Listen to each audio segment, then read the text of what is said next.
just more of you. Of things I've had my fill, and yet I hunger still, empty and bare. Lord, hear my prayer. Oh, of you.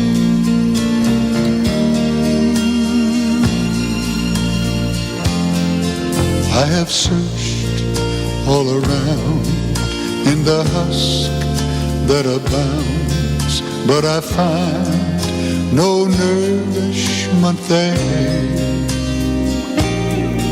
Now my strength's almost gone, and I feel the pull of despair. Yes, I do. But my thirst drives me on, and I stumble all along over ground so barren, so dry. There's a spring ahead, living water, fill me, I cry, with more of you. More of you. More of you. Jesus, more of you. I've had all but what I need, just more of you. Of things I had my fill, and yet I hunger still, empty and bare. Lord, hear my prayer for more of you.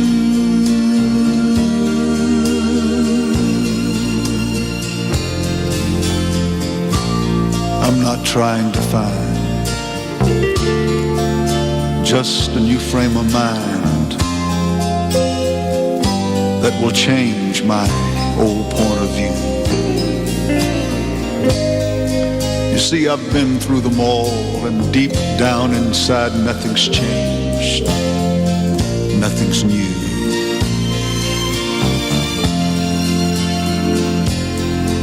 I'm not seeking a gift or some emotional lift, but there's one thing I'm longing to do. Yes, I am. Just to lift up my cup. Master, let you fill it up with more of you. Oh, yes, yes, yes. More of you.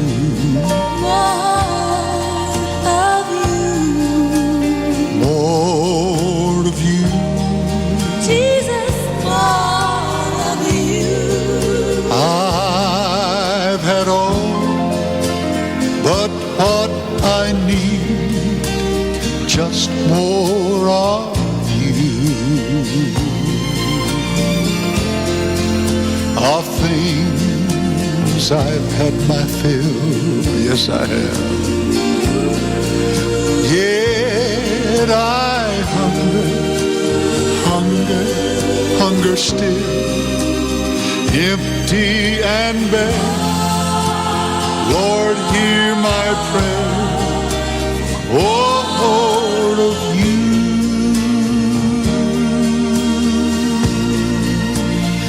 Empty and bare, Lord, hear my prayer, for more of you.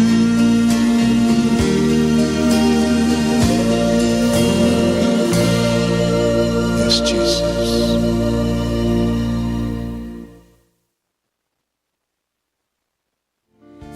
This is Matthew Corbin, and I have the privilege of hosting the Crossword Teens broadcast right here on Sound of Truth Radio every Saturday at 12 o'clock noon and then at 12 o'clock midnight. So I want to invite you to tune in. We're going to be doing some teaching specifically for the teenagers of today. You can listen right here on 92.1 FM and online at WXPSFM.com. Tune in. I believe it will be a blessing to you.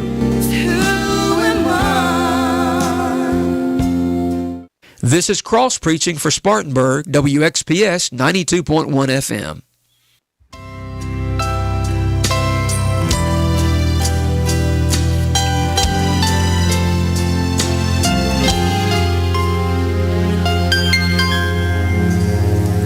In letters of crimson, God wrote his love on a hillside so long, long ago. For you and for me, Jesus died, and love's greatest story was told. I love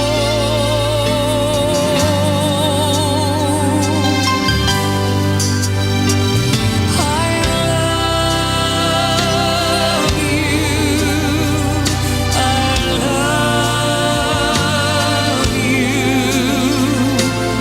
That's what Calvary said. I love you,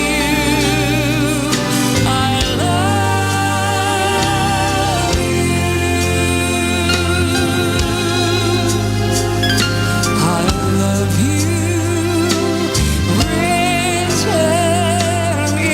in red.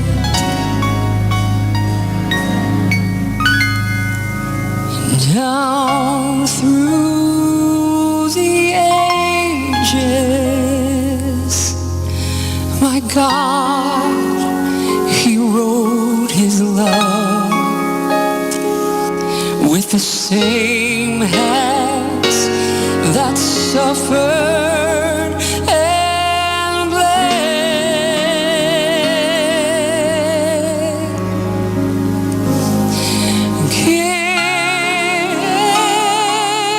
giving all that He had to give. A message so easily read.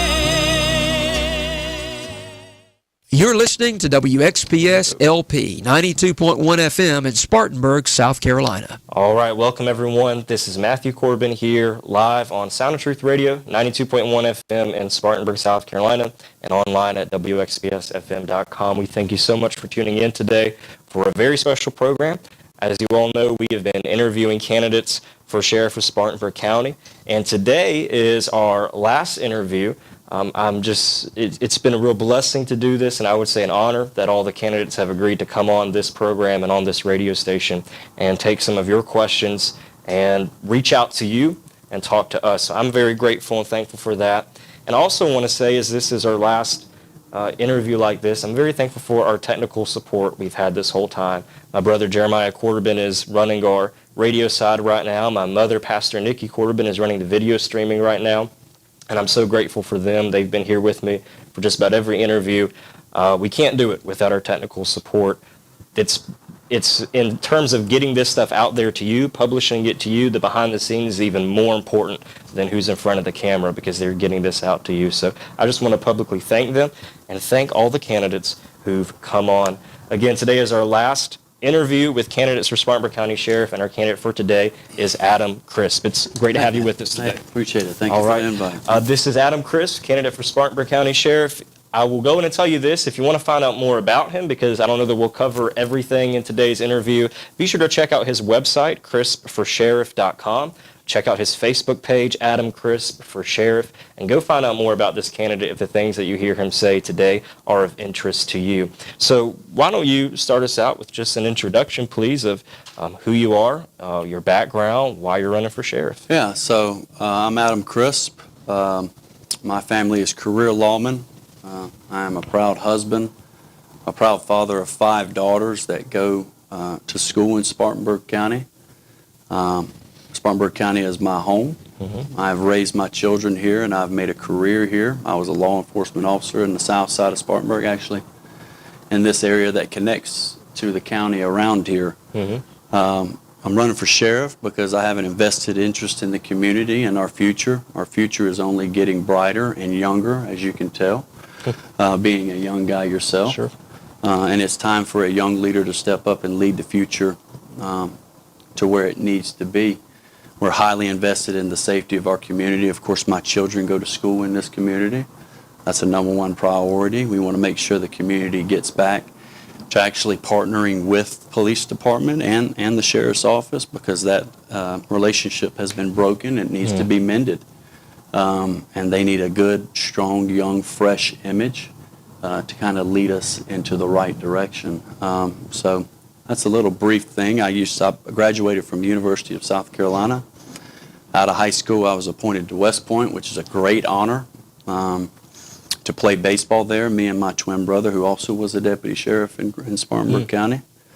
But the Lord led us into a different direction, and we went to Carolina and played under Ray Tanner, which was a great honor. He's a Hall of Fame college coach. And then it led me into my career at the sheriff's office, and then my career into the independent field, and being an elected official now in the city of Lyman, and actually the chairman of the Public Safety Committee. So I hold a pretty high position there, and being as young as I am. And I know that's a question you're going to ask a little bit about age and experience and being young. But, well, if you want to touch on that, why don't you go ahead? No, it's okay. I don't mean to step on your questions. No, you're fine. A lot of people ask me about your age and experience, and there's a good quote, and experience isn't about age, it's about wisdom. And you can grow wisdom in any age. I mean, kids grow from small to young, and wisdom is poured into them daily.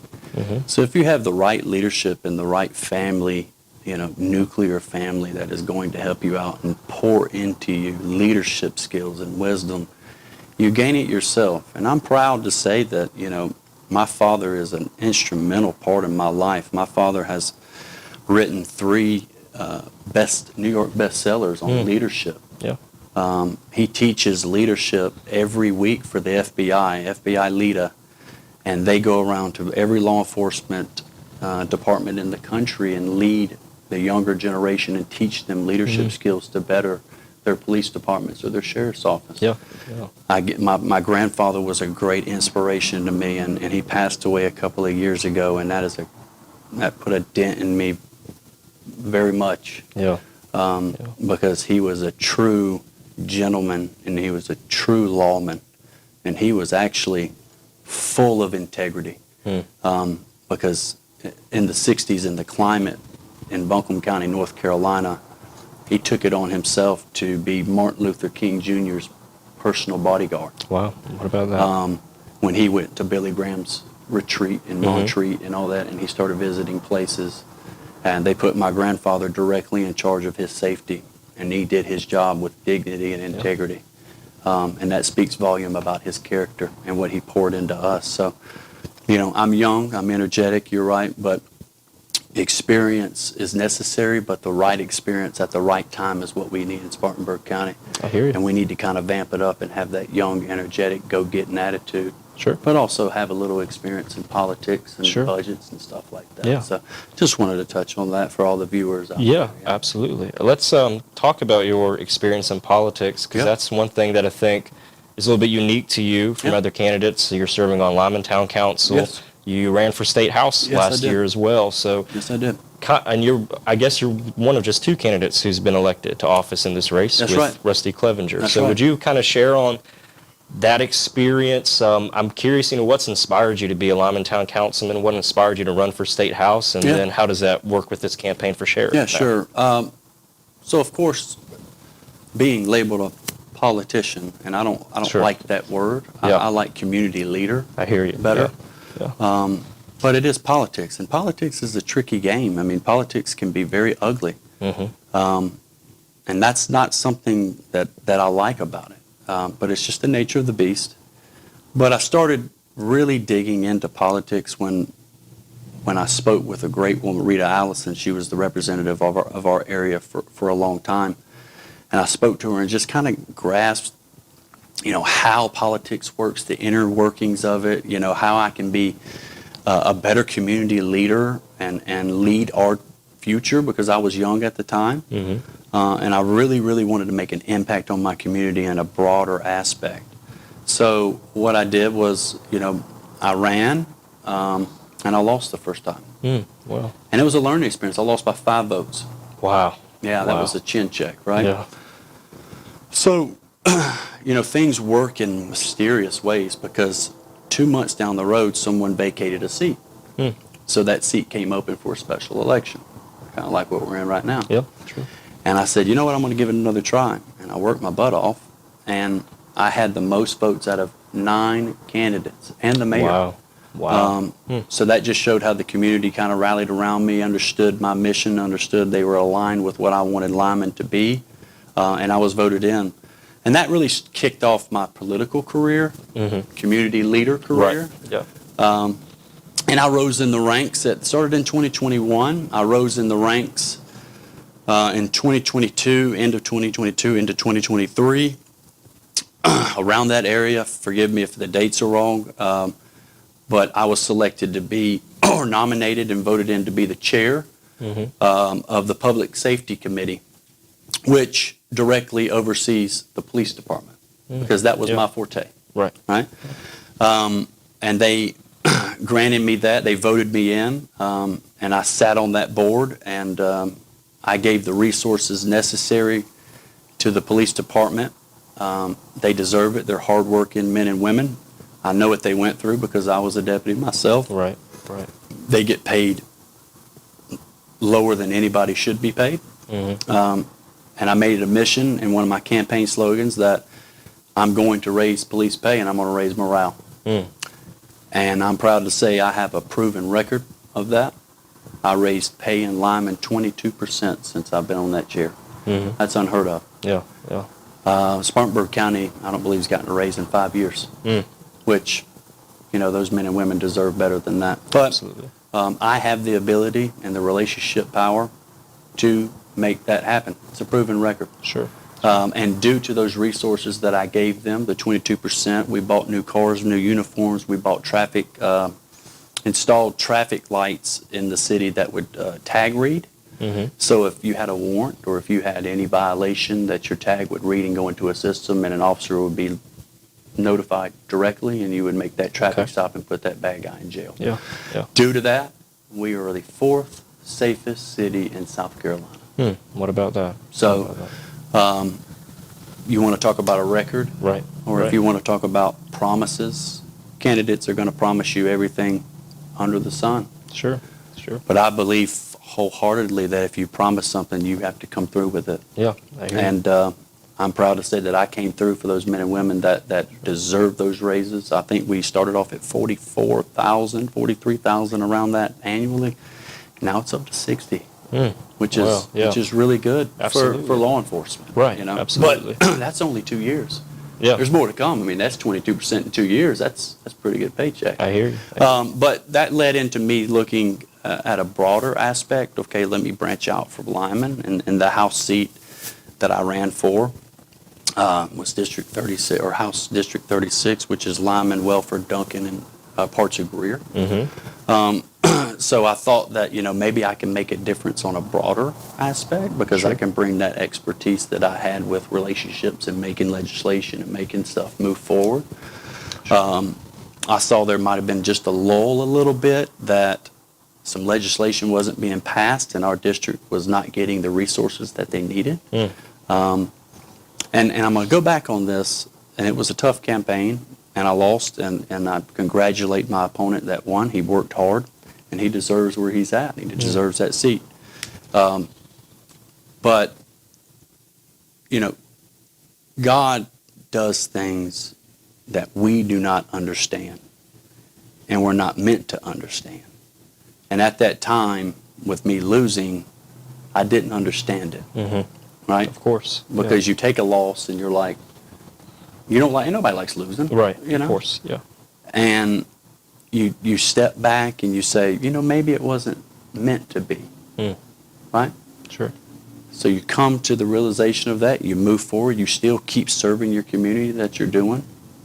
Our business, I don't know if you know our business at all, but our business directly provides in-person security to a number of agencies, Clemson University, Buncombe County Schools in North Carolina, District 5 schools, all District 5 schools, all the officers that are armed in that school are my officers. Wow.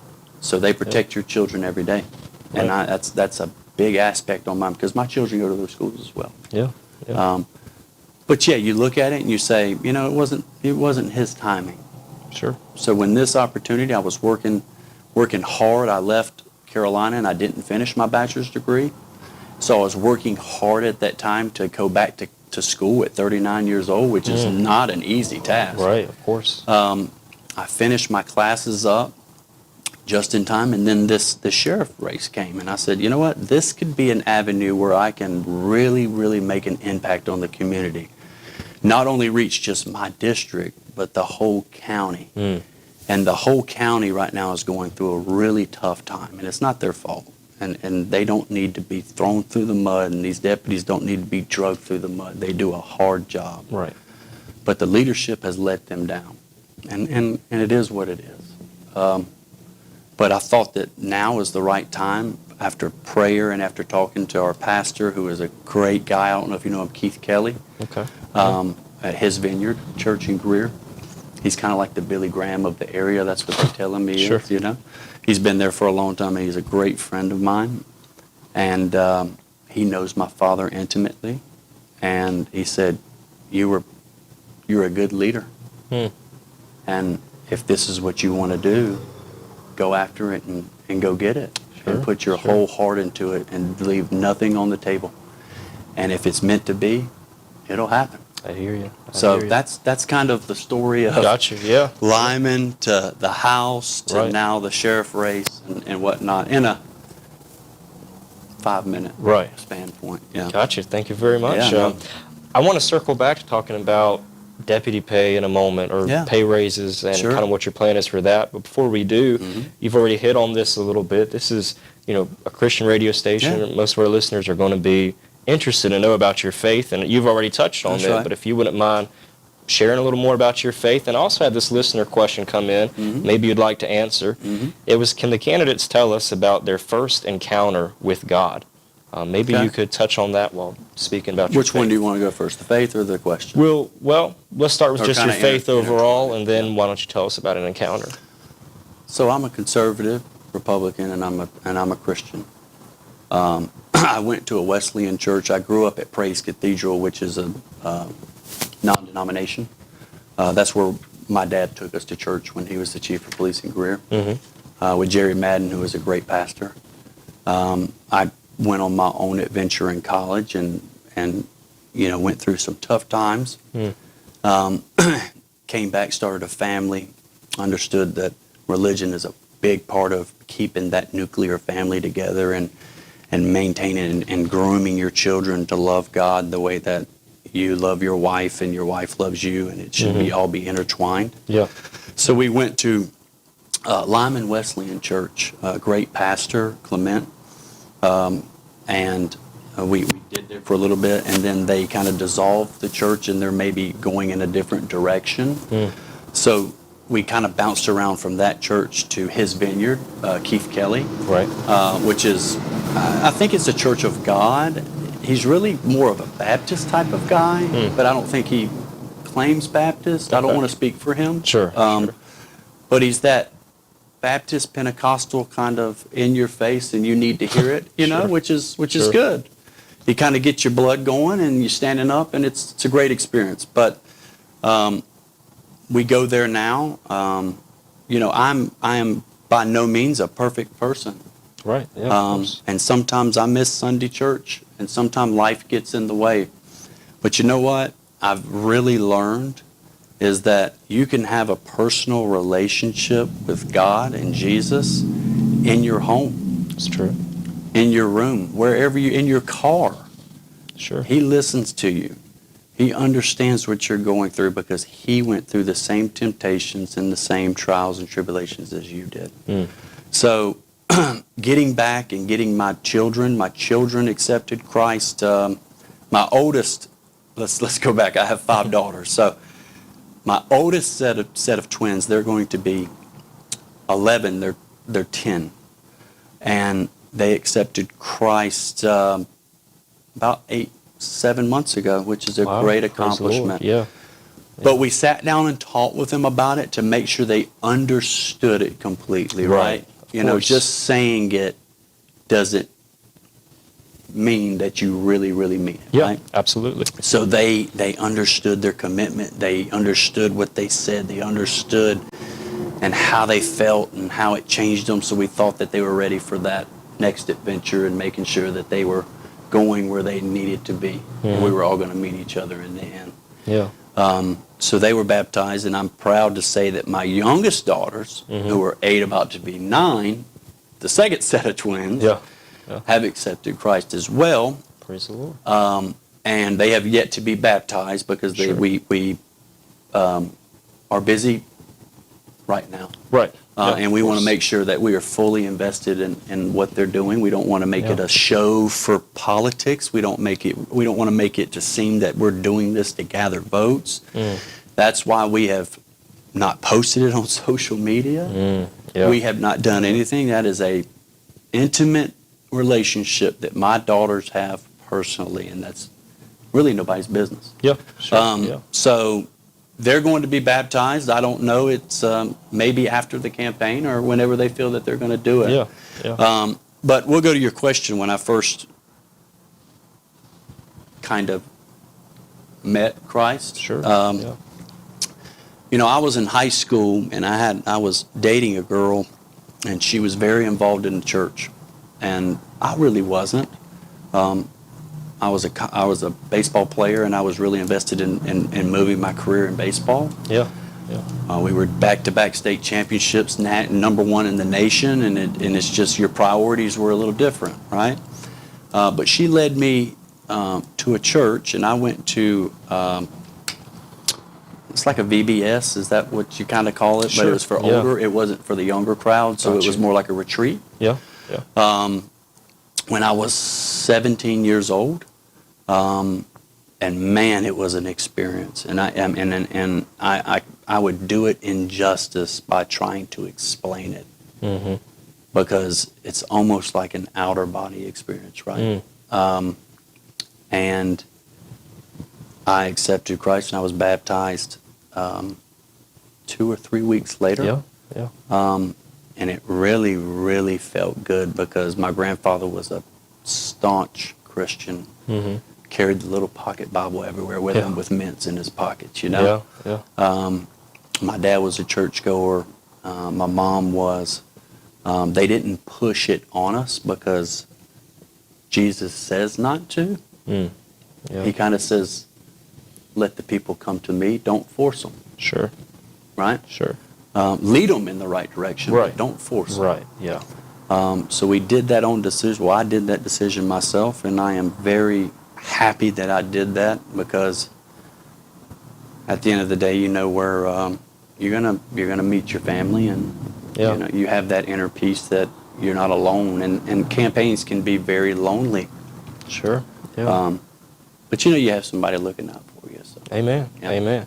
Let's talk about shifting gears here a little bit. Let's talk about the previous sheriff, Sheriff Chuck Wright, because I know that may not be something the candidates want to talk about, but I know he's also probably on everyone's minds to some extent. Sure. So let me just ask you this, first of all. Yeah. What are some things that you witnessed that he did correctly some things from his leadership that you would say, hey, he hit the mark on that one, and I'm going to do the same thing?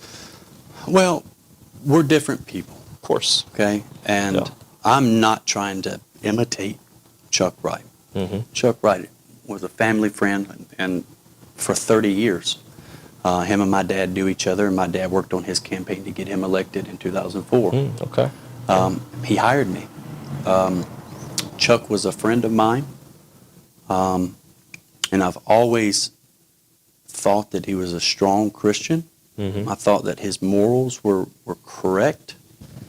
But you know, the devil and evil are alive. Yeah. And people go through that every day. And it would be remiss of me to try to throw stones at a man that is battling something going on right now. Yeah. I'm not going to do that. Absolutely. There's one thing about me, I'm very loyal. And you're going to be my friend regardless. Now, I don't condone corruption. Sure. And I don't condone any wrongdoing. And I'm not going to talk bad about him. Absolutely. But he's still a friend. And I'll pray for him, and I'll make sure that I hope him the best. Yeah. I really Yeah. do. He is a constituent of mine. He lives Wow. he Yeah. lives behind me. Yeah. But in his heyday, he was a heck of a sheriff. And he was a top lawman. Yeah. And I had a respect for him because I worked for him. He's never said a bad word about me, and you'll never hear me say a bad word about him. Because I fully agree that your character is how you present yourself and how you talk to people. Of course, defend yourself if all causes, but I'm never going to attack a man that is down. Yeah. And that's what he is right now, and he deserves to be respected for what he did for Spartanburg County. If he did wrong, he'll have to face that judgment. Sure. But for many, many years, he was a pillar of this community. And I won't turn my back on him. I'll pray for him, and I hope for his wife, Kim, Yeah. his son, Andy, all his sons. I wish them the best, and if they're hearing and listening to me, you have my prayers, and I really, really hope that this turns around for the best. So, Amen. if that's my message, I'm not gonna. Who am I to hear throw you. a rock at Right. that glass? Yeah. You know, I mean, I'm a sinner as well. That's true. Yeah, we So all are. I'm not going to cast the first stone. You know, Amen. everybody Amen. falls short of the glory. I don't care who you are. Every day you are not perfect. You were born not perfect. But it's how you end. Yeah. It's not how you start. It's how you end. So Chuck, if you're listening, I hope you're well, buddy. I really wish you do. And if they're saying bad words about you, you don't deserve that. You were a good man. So. Amen. I hear that, and we certainly don't. And I'll say I respect we agree your with those question. prayers. Yes, yeah. For Sheriff Wright and his Yep. family, and I appreciate what you've said because I agree. Yeah. I agree. If you wouldn't mind, could you maybe just share, what would be some maybe differences in an Adam Crispus sheriff? And again, I'm not asking to comment on any recent scandals or anything. What's the difference with you? You can kind of go back to when Chuck was first elected. It kind of lines up, and we say this, it's kind of history repeating itself, right? Because they had Bill Coffey in place, and he was a staunch guy that was there for many, many years. And you could see it going in a wrong direction, and Chuck was a younger guy. I think he was my age, to be honest with you. Wow. And he came in for change, and he came in for turning it around, and came in for making sure that the deputies were heard. The community was no longer listened to. It was kind of like the establishment where nobody really cared. They were rather golfing than helping people. Yeah.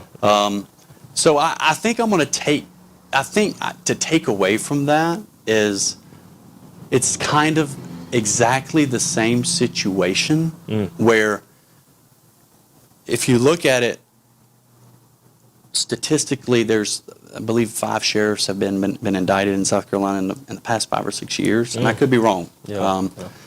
But all of those sheriffs have the same quality, and it's tenure. They share the same thing. It's longevity and tenure. Yeah. So when you have somebody who is in office for 16, 20, 24, 28 years, that's the 4-year term, right? Yeah, sure. Then they get complacent and they think they're untouchable, and then you have corruption or you have wrongdoings and stuff like that. So, we're in a desperate time right now in Spartanburg for a couple of things. For the community is crying out for a young, energetic, new image. And I've heard that, and that's just not me speaking. I mean, people have said it on Fox News, on WSPA, and I think they're really, really wanting somebody who has a business mind, because I run a business, Right. Yeah. has political experience because you know how to run budgets, you know how to talk relationships with council members, you know how to get things done and get deputies paid. Yeah. But they also want a younger guy to mix it in, because I think the medium age of a deputy sheriff in Spartanburg County is 26 to 28 years old. So I think that they would align with your mission better, Right. because you are, you're not as young as 26 or 28, but I'm not 70. Yeah. So, Right. I hear you. and that's no shade to 70. Right. It's of course, just, of course. I'm more aligned to the technology and the new age of policing and all this, and with these young cats and these young, men and women that are doing in law enforcement, I'm more aligned in their mission, and they would be more aligned in my mission and the command staff, what I would have them doing. Right. So I think that's kind of the takeaway. It's kind of like you have the experience, you have the age. Sure. I'm not young, I'm not old, I'm kind of middle-aged, if I Sure. told you that, but don't tell my wife I said I was middle-aged. I do have gray hair for a reason, because I have 5 daughters, but, but you bring a fresh image, Yeah. not an establishment, not somebody who has been 30 years, 20 years, 40 years, I think the candidate is. Wow. You have somebody who has an outside perspective and who has lived outside of law enforcement. So you see law enforcement as well as the public sector, as well as the private sector, because you kind of Sure. I worked in all three of them, right? Sure. So you kind of bring all those experiences, and we're going to be really, really proactive police. And I don't know if you know what I'm talking about, but I'll explain it. There's proactive and there's reactive, right? So the reactive would be what kind of stagnates law enforcement right now. So reactive is basically, I'm going to sit somewhere and I'm just going to wait for my number to be called, and I'm going to respond to a call. Yeah. Right? So Yeah. you're reacting to crime. Right. We're going to be more of an approach of proactive. So we're going to be getting after criminals. So we're trying to stop the criminal activity instead of reacting to it. Yeah. So you see, Yeah. there's a big difference in that. Of course. And that's the new age of policing, is proactive, go after it, nonchalant. We're going to put criminals in jail. Yeah. Now we're going to treat them with dignity. Okay? I think somebody's at the door, but it's No, you're okay. Okay, we're going to treat them with respect and dignity, and that's the way I told people we're going to run our sheriff's office. We're not going to bash them, and I don't mean that physically. I mean mentally bash them. Right. Right. We're not going to judge them, because that's not our spot either. But we're going to put them in where they need to be if they've done wrong. Yeah. Okay, because that is our job ultimately, course. is to keep Of the community course. safe. Yeah. But being young and energetic and mixing it around and being out there and being in the trenches with them and being energetic and saying, look, man, I got your back 100%. Don't worry about micromanaging. Don't worry about, look, do your job. If you are ethically and you're doing your job the right way, you won't have a problem. We're going to bring in a new administration that's not going to be doing this behind the back stuff and micromanaging and worrying about watching you 24/7. All these people and deputies that are working are grown adults. Yeah. So we shouldn't be micromanaging them. I don't know if you've been micromanaged in your life, but it's not a good Sure, feeling, yeah. because every decision you make, you're making that decision in a split second, because a deputy has to make a decision within 10 seconds. Okay, boom, you're going to jail. Well, then you have a sergeant or another person that's in the command staff looking, and we call it Monday morning quarterbacking, right? Where they look at you and say, I think you made the wrong decision. Right. Well, were you there? Yeah. Were you in that decision? Were you in that situation at the point? That's what we're trying to stop, and we're Right. trying to boost the morale. We're trying to get the best deputies to work for Spartanburg County. We're trying to make Spartanburg County safer, and we can't do that without the community help and these deputies understanding that they're going out there and doing their job. Make traffic stops. Be on the interdiction team. Be on the RSU, the regional support team. Let's get in the community and let's be seen more. Sure. Let's interact. I mean, I bet if you lived in a neighborhood or on a county road, if you saw the county drive by more than once in a month, you'd probably feel safer. Yeah. I would. Right. I mean, if I was living in a neighborhood and I saw a police car, the only time I saw him was riding behind Santa Claus on a float, Yeah. Right. I would be concerned. Yeah. Of course. So we're going to get out. We've got a go-getter attitude, and we're going to hear make that, sure yeah. that these criminals understand they're going to be put on notice, and there's going to be a young administration that is not going to back down. We're Yeah. going to do the right thing. I We're hear not you. going to back down. I So, hear you.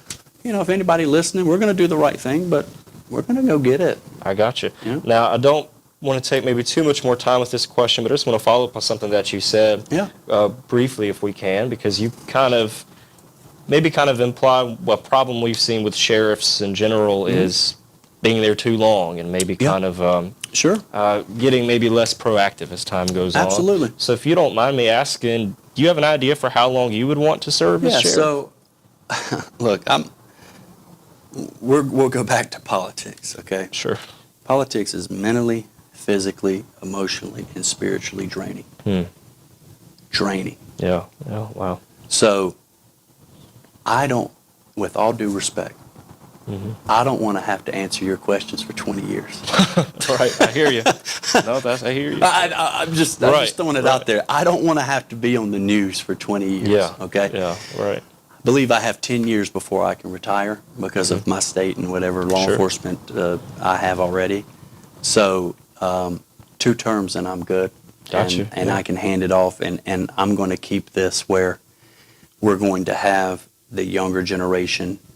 You hand it off to them because I'm going to get older. Ultimately, that's what everybody else does. Sure. Right? Yeah. And it's a sad fact of life. Right. Yeah. But we can't stay young forever. That's true. So I'm going to get older, and I'm going to pass my leadership on to somebody else, or if somebody else wants to run for office, that's their constitutional right. Yeah. But you hand it off to the younger generation and let them take what you have built and make it stronger. So I understand that, but I don't want to sit and do interviews for 20 years. Yeah, I promise absolutely. you. You could probably look at me and say, it's exhausting, Sure. right? Sure. And it's not transparency. You're not trying to hide anything. You just, being in the limelight that long is Yeah. not right. something I'm going to say this, okay? Titles are nothing to me, okay? The only title that I care about is being called daddy, Yeah. okay? Yeah. So my children, when I go home, they don't see me as a council member. Right. They don't see me as a chairman. They don't see me as a COO of a company. Mm-hmm. They see me as Adam. Well, they don't call me Adam, but they No. see me as daddy. Right. Right. That's all I care about. Yeah. So when I become sheriff, you can call me Adam. You can call me Mr. Crisp.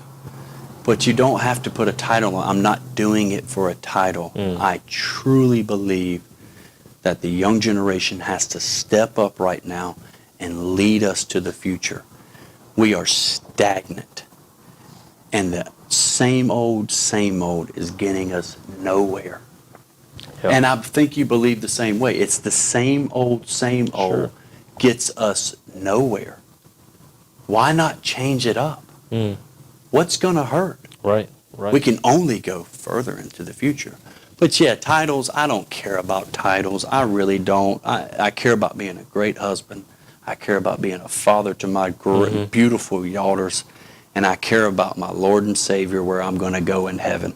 Yeah. Those 3 things. Anything else falls to the side. Of course, hear you're you. going to be a good sheriff and you care about the community. Right. But you're going to look after the 3 top priorities. Gotcha. Okay? Amen. So that's just me speaking. And that's Adam. That's not a candidate speaking. That's me speaking to you as a man. Yeah. Okay? Yeah. Just to get everything out in the air. Okay? Right, absolutely. All right, those of you just tuning in, this is our interview with Adam Crisp, candidate for Sheriff of Spartanburg County. I don't think I mentioned this earlier, so let me just take a moment right now to remind you that the primary election is on August the 5th. So go out and vote in that election, please. Early voting, 21st. Very good. There you Early go. voting is July 21st. We want you to be ready to vote, and we're trying to help you out here on this station by getting these candidates out here. They can tell you their platform, where they stand. We're getting a little bit lower on time, but I had a few more questions I wanted to go through. We'll see what we can get in. I wanted to ask you more about the deputy pay. Yeah. And about you've mentioned you've gotten pay increases Yes. for police and Proven linemen. record. Yep. Absolutely. So, firstly, just yes or no. I already know what you're going to answer, but just to be clear, do Spartanburg deputies need a pay increase? Desperately. Yeah. So, Not just a yes, desperately. Absolutely. So, Yep. what's your plan to get that done then? And I also want to ask this: Yep. do you think that we're going to end up needing a tax increase for more funding for the sheriff's office Yeah. for the next few years? A great question. So this is where your political savvy comes in, right? Sure. Yes, desperately they need to increase. Our officers and our deputies need to make a moderate salary so they can raise a family on. Mm-hmm.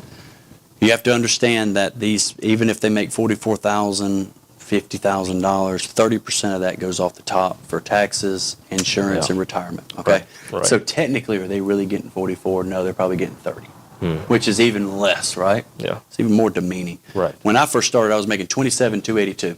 Wow. That was $11.50 an hour. Yeah. I mean, Right. I hear you. okay. Yeah. Yes. So yes, we plan on getting them a raise. That comes into having a relationship with the county council. Mm-hmm. County council right now is kind of broken off into different sectors because there really isn't a sheriff actively there. There's an interim, but there's not a really sheriff that they have to speak to, right? And you know that's when it goes back to you having the ability and the track record to build relationships. And I know a few of the county council members just from speaking to them and having, you know, because I'm an elected official myself, so we have meetings and not, you know, when I say meetings, not backdoor, but we have conferences we go to and we see each other. Right. And I think they understand my stance on being very, very pro law enforcement. Yeah. You know, not taking any steps backwards. We want to move forwards, but you have to have relationships with the council because ultimately you're going to bring them a budget, Yeah. and they're either going to approve it or not approve it, right? And we plan to attack that in several avenues for the tax increase, right? Of course, we don't want a tax increase. Who wants Right. to raise on their Of course. taxes? We get taxed enough. We get taxed to death in this country. We get taxed for speaking, I believe. So, what you do is, and if my candidates are listening, you know, you kind of give away secrets, but you know, it is what it is. You know how to put a budget together, right?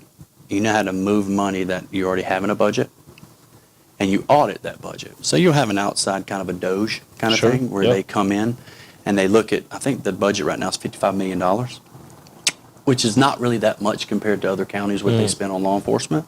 And we're one of the biggest rural counties. So, I mean, $55 million compared to Greenville County, I implore you to look at Greenville County's.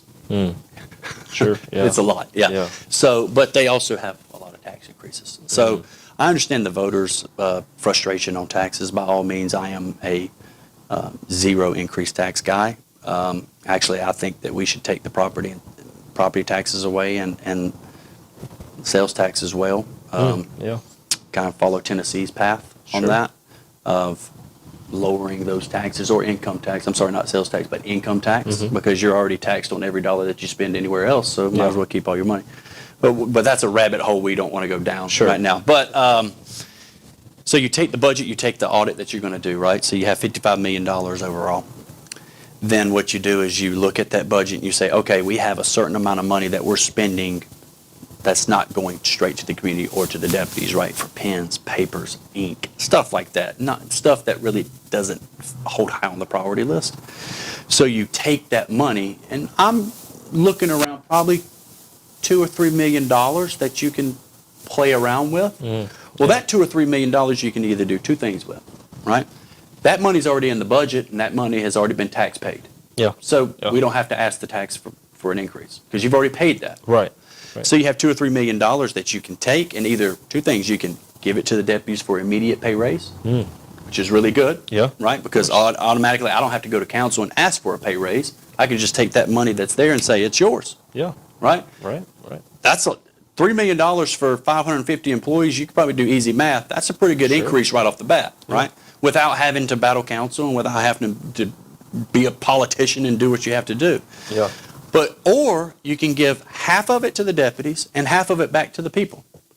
So think about it this way.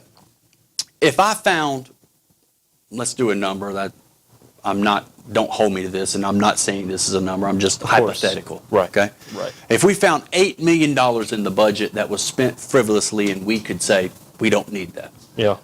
Yeah. $8 million, $4 million back to the taxpayer, $4 million for an increase to deputies. That's a $10,000 increase to deputies. Yeah. Wow. And that's money that you open your mailbox and you get a check from Spartanburg County saying, this is your money that you have invested into the community. Thank you so much for it, but we don't need it. Yeah. Here it is. If it's $500, if it's $200, it's still money you can buy groceries with. Right. And it's still an Absolutely. appreciation for you, hard-earned money going to the tax or going to the sheriff's office to serve the community. That is an excellent idea that we plan to do. Yeah. Because it does not take any external things to get immediate results. I hear you. Yeah. Right? Yeah. So, my candidates are listening, don't steal my stuff at the forum. But that is an immediate thing that can be done without having to pander to the council. Right. Right. Gotcha. And that's something you bring to the table that a lot of people, I don't know, you've done interviews before. Sure. Has anybody mentioned that? I don't know if they've had that specific idea. No, I don't know that I've heard that. Exactly. Well, thank you. I'm breaking news today. Yeah.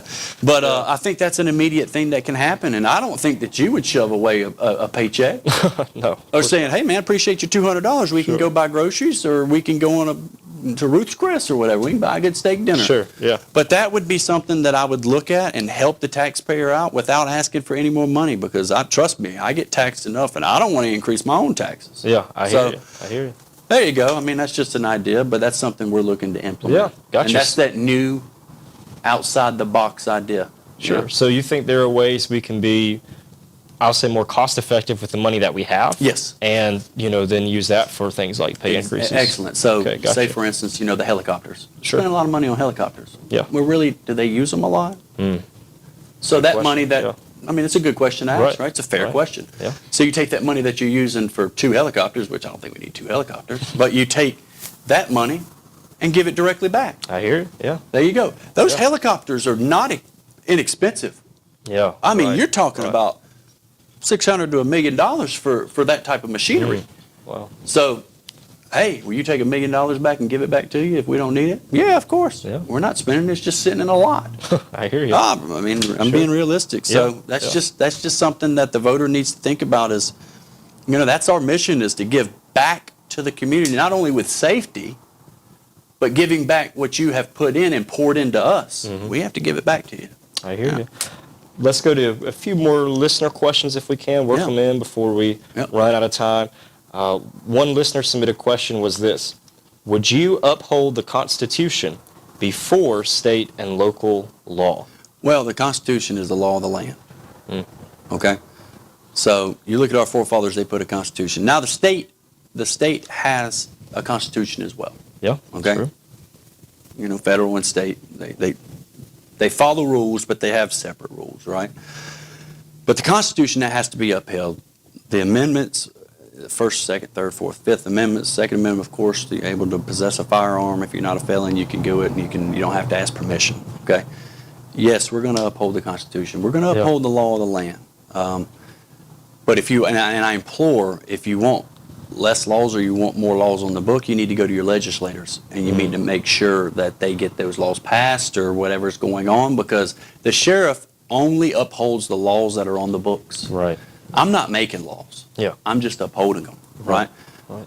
But being the figurehead, yes, of course, we're going to follow the Constitution of the United States. I mean, we pledge allegiance every day, right? Yeah, So, absolutely. yes, of course, we'll follow the Constitution. We're not going to veer from that. That document was signed a long time ago for a reason, and we're going to, and it's done very well. Yeah. So Yeah. we're going to Right. uphold that, yeah. But of course, we're going to uphold the law that's on the books. Sure. Yep. Yeah. We've had several questions come in about the Second Amendment specifically. Yeah. So could you just speak just a little bit more on that, kind of what the Second Amendment means to you? Yep. And I'd also like to know, What's your feeling on the current gun law in South Carolina? And as you just said, you're not running to make the laws just to enforce what's That's right. But I know that when the last time they changed the laws, made it a little bit less restrictive, news media went to Sheriff Wright and said, this is a safety concern. Is this something the community should be worried about, that these laws have been made less restrictive? You're talking about the open carry? Yes, the sir. open carry? Yeah. Okay. Yes. Yep. So what's your feeling on that? Do you have any safety concerns with our current gun law? So the Second Amendment, it specifically says shall not be infringed. Okay? So that being said, I think that's specifically quoted. Yeah. And I don't think there's any budge in that. I don't think well, lawyers and people can twist things how they want to, but Sure. I take it as in it shall not be infringed upon. Right. Now, there are laws that prohibit people from possessing firearms. Okay? Violent felons, stuff like that, dangers to society. Sure. If you have a mental disorder that you can't be trusted with a firearm, I don't think that you would like somebody who has a mental disorder having a firearm and going to a school. Sure. Okay, that's probably something that we should probably look into. But if you are able to possess a firearm, by all means, open carry. That is your right. The law is the law.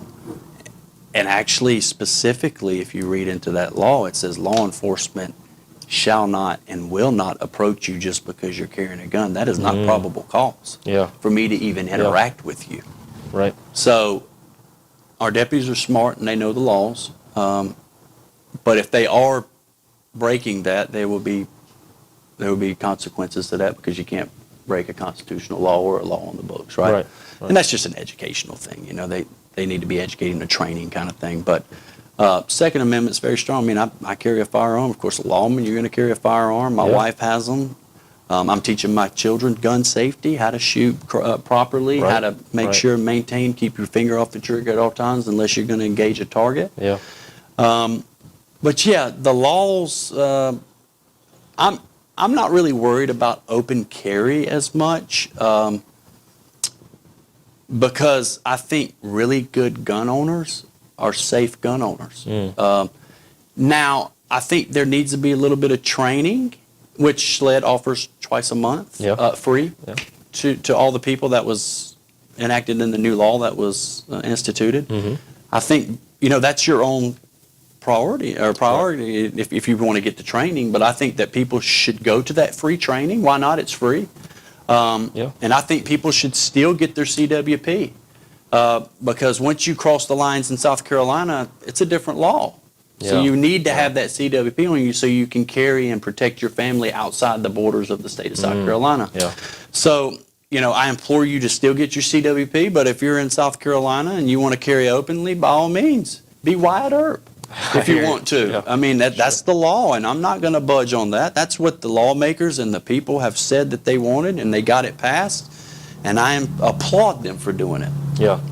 Now, let's, if we can, let's talk Fourth Amendment. Because I feel that that's been something that's been, the Fourth Amendment criticisms have come up a lot during Chuck Wright's administration. I'll say it that way. There's been a lot of Fourth Amendment concerns. Talking about illegal search and seizures? Yes, sir. Specifically, things like Operation Rolling Thunder. There you go. Some had concern with Operation Rolling Thunder, the practice of civil asset forfeiture just more broadly. So we've only got a few minutes left here, so I know... I'll try to wrap it up for you. I wish we had more time to get deeper into it. But if you could just kind of tell us, do you have any Fourth Amendment concerns? I know Operation Rolling Thunder, Sheriff Stevens says he's ending it, so maybe that's not as much concern anymore, but did you have any concerns with that? What about civil asset forfeiture more broadly? Yeah, so I think Rolling Thunder had its purpose in its day. Okay, but I think it swayed away from that, and I think it was a good thing to stop it. Gotcha. Kind of twofold, where civil liability, when you start outsourcing deputies to come in and enforce the laws in Spartanburg County, you get into some kind of liability, and guess who pays for lawsuits? You do. The taxpayer, right? So I don't want to put the liability on the citizens of Spartanburg because I want to outsource law enforcement. I want our deputies to take the accolade of stopping dope from coming in to Spartanburg County. I want our deputies to work hard on the road to enforce the laws and intercept trafficking and, all the bad stuff and gang members and all that. I want our deputies, we need to vamp up our team and make sure we take care of our people first. Because I think our deputies felt isolated because they used a lot of outside sources. I don't know if you rode around during Rolling Thunder, but how many outside agency cars did you see? No, I don't know. There's a ton. Yeah. I mean, on the interstate, it was Greenwood, it was Anderson, it was Wow. Greenville County. And they're all in Spartanburg County. Well, why can't we just do it? Yeah. Right? Yeah. Now, civil, I do not believe in that. The forfeiture, Right. that is a tough topic. Yeah, it is. Yeah. And that is stealing from people. Okay? And I think it's unethical. Yeah. Because there are laws on the books about finding dope, and when I say dope, drugs, finding drugs and money in the same capacity, we are able to seize that money. Right. Because that money was used for the manufacturing or the selling of that narcotic. Okay? I'm not talking about that. Right. You're stopping somebody with 27 kilos of cocaine and they've got $30,000. What do you think that money's for? Sure. They didn't just cash a check. Sure. Right? So we're going to take that dope and that money because we know that money's drug money. Okay? But I'm talking about cars, property, stuff Yeah. like that. Yeah. That's a no-no, man. That's infringing on people's personal property. You're talking about illegal. I mean, we're not going to go down that avenue because I don't want to be unfairly treated. I don't think you do too. Right. You know, I don't want to be stopped with no probable cause and no reasonable suspicion and saying, "Hey, I think you're impaired. Let me search your car." For what? Sure.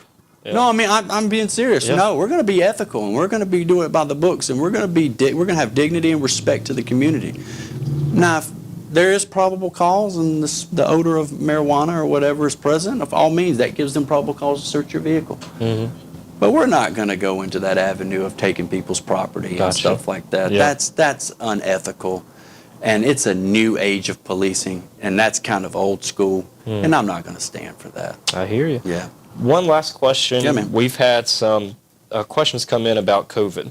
And I think specifically what people are wondering, during those first few weeks, Governor McMaster issued some like emergency orders telling certain things to close, Yep. things like that. I think maybe people want to know, is that something that a sheriff is obligated to enforce? How would you have handled COVID and enforcing emergency orders? Do you have to enforce emergency orders that come down from the governor? Well, that's a tricky question. The governor is, kind of the head of the state because he's elected to run the state or be the figurehead and whatever. Yeah. But the sheriff is the highest elected official in the county, and he has all the authority in the county. Okay, so the governor cannot come in and tell a sheriff what to do. Point blank. Yeah. I mean, I hear you. he's not allowed to, and if he does, it'd be put in his place because this is not your county. Yeah. So when COVID hit, I think, honestly, looking back on it, I think it scared a lot of people, and we really didn't know what we were doing. I mean, it was the kind of first pandemic since 1915, or the Spanish flu. Right. Yeah. I mean, really. I mean, it was kind of something like, my goodness, what do we do? We were scrambling around, and we were trying to find the best things, and they did some things that weren't right, and restricting people from going to church and restricting people from going to stores or closing stores down, and making people go out of business. That wasn't right. I don't believe that was the right move. But as the sheriff, I don't have to enforce any law that I think is unethical or that can hurt the county in any way. Yep. I don't have to. I have all discretion. And the deputies have discretion in making arrests too. So it's not just the sheriff, but I have the discretion to say no. Yeah. And that's just your seat. And that's where I stand. Do I agree with everything that happened? No, but I wasn't the sheriff at the time. Sure. Right? Yeah. But anything that happens like that, and I think it's unethical, and I think it's going to hurt you or hurt businesses, or it's just bullcrap, that's not going to fly. Yeah. No, I don't have Right. to. I don't have to abide by that. I'm the highest lawman. Yeah. I represent our people, and our people say no, and I'm going to stand by it. So, don't have any concerns. Just because I'm a little young doesn't mean I'm into that new kind of age stuff. Sure. So Sure. I'm a really old soul. I hear you. Yes, sir. Yeah. All right. Well, this has been Adam Crisp, candidate for Sheriff of Spartanburg County. Sir, it's been great having you Hey, with man, us. I appreciate you. I really appreciate you you're coming very out and welcome. joining us. Yep. And thank you to everyone who's listened today. I just want to remind you, primary election is August 5th. Early voting is July 21st. And if you heard something today that you liked, make sure you check out his website, crispforsheriff.com. Go to his Facebook page, Adam Crisp for Sheriff. Find out more about him, about this candidate, and all of our candidates for Sheriff of Spartanburg County, because we want for you to be able to make an informed decision. I want you to vote.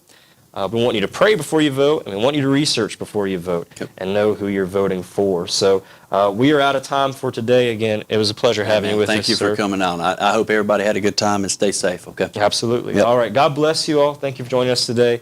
And let me just mention real quick, we'll be replaying all of these interviews next week. So tune in at noon and 5, and you'll hear the different candidates. We'll cycle through their interviews and replay them on 92.1 FM. So make sure you tune in for that. Yep. God bless you guys, and we'll see you later. You're listening to WXPS LP 92.1 FM in Spartanburg, South Carolina. Hi, this is Scott, And Nikki. and we want to invite you to join us each weekday at 3:30 a.m., 1 p.m., and 9:30 p.m. for Through the Bible. Through the Bible is a program where we will discuss the Word of God verse by verse from Genesis to Revelation. We think that if you will tune in each day, you will have the Word of God opened up to you in a unique way. And we will show you how throughout the Word of God, everything is about Christ and His finished work on the cross. So that's weekdays at 3:30 in the morning, 1 in the afternoon, and 9:30 each evening right here on 92.1 FM WXPS.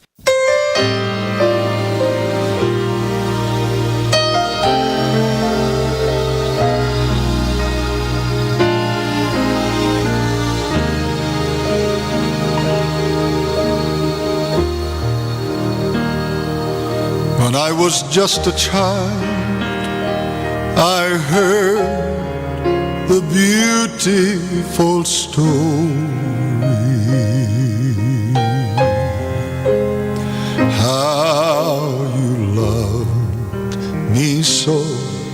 You died on Calvary.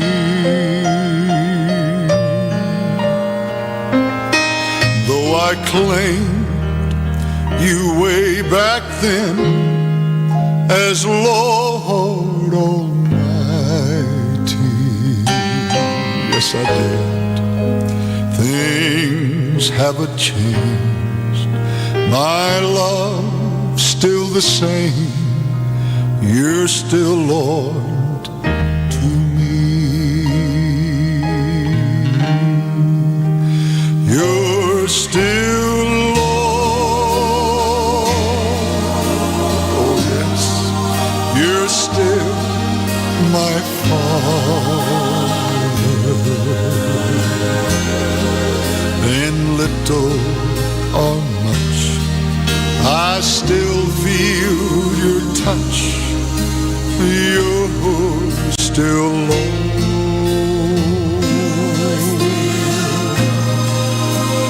You're still Lord. You're still my Father. You'll always be mine for all of time. You're still Lord to me.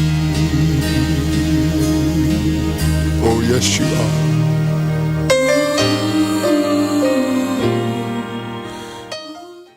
You're listening to WXPS LP 92.1